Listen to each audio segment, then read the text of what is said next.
5টা টিপস দিব আপনাদের মনোযোগ বাড়ানোর জন্য। 5টা। কয়টা?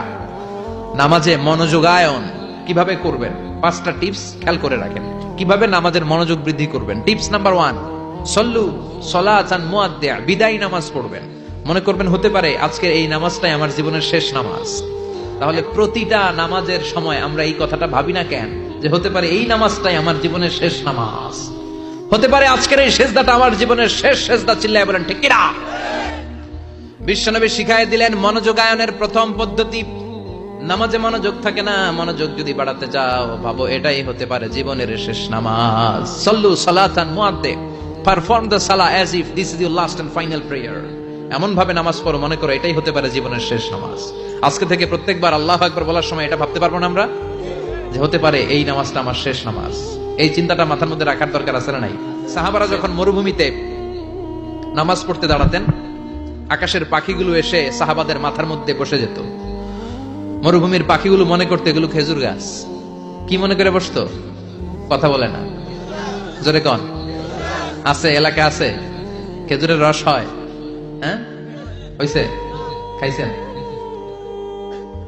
পাখিগুলো মনে করতে এগুলো খেজুর গাছ, কারণ সাহাবারা নড়ে না, চড়ে না, ডানে বায়ে তাকায় না। খেজুর গাছ যেদিন ঠায় দাঁড়িয়ে থাকে, সাহাবারা ঠায় দাঁড়িয়ে থেকে নামাজ পড়তেন। চিল্লায় কোন আল্লাহু আকবার।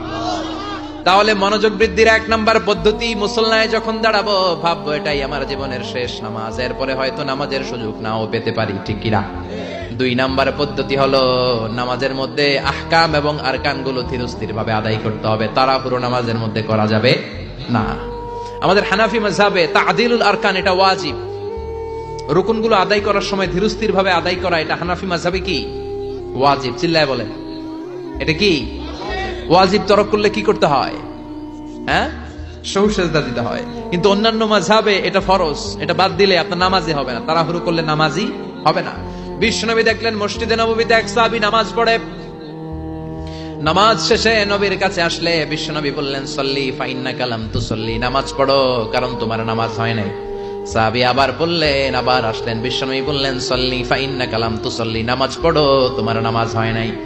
সাহাবী আবার নামাজ পড়ে আবার নবীর কাছে আসলেন, বিশ্বনবী বললেন সল্লি ফা ইন্নাকা লাম তুসল্লি, নামাজ পড়ো নামাজ হয় নাই।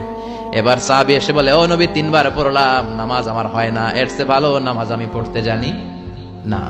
বিশ্বনবী বললেন তাহলে আসো আমি শিখায় দেই।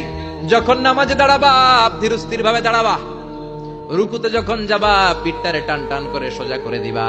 বিশ্বনবী যখন রুকু দিতেন বিশ্বনবীর পিঠটা একেবারে স্ট্রেট ফরওয়ার্ড। সাহাবারা বলতেন বিশ্বনবীর রুকু দেওয়া পিঠের উপরে যদি পানি ভর্তি একটা গ্লাস রেখে দেওয়া হয়, পানিগুলা কাঁপবে না, গ্লাসটাও পড়বে না। সুবহানাল্লাহ। তার মানে বিশ্বনবীর রুকুর পিঠটা কেমন ছিল? Straight forward. বিশ্বনবী বলেন রুকু থেকে দাঁড়াবা, ধীরস্থির ভাবে দাঁড়াও।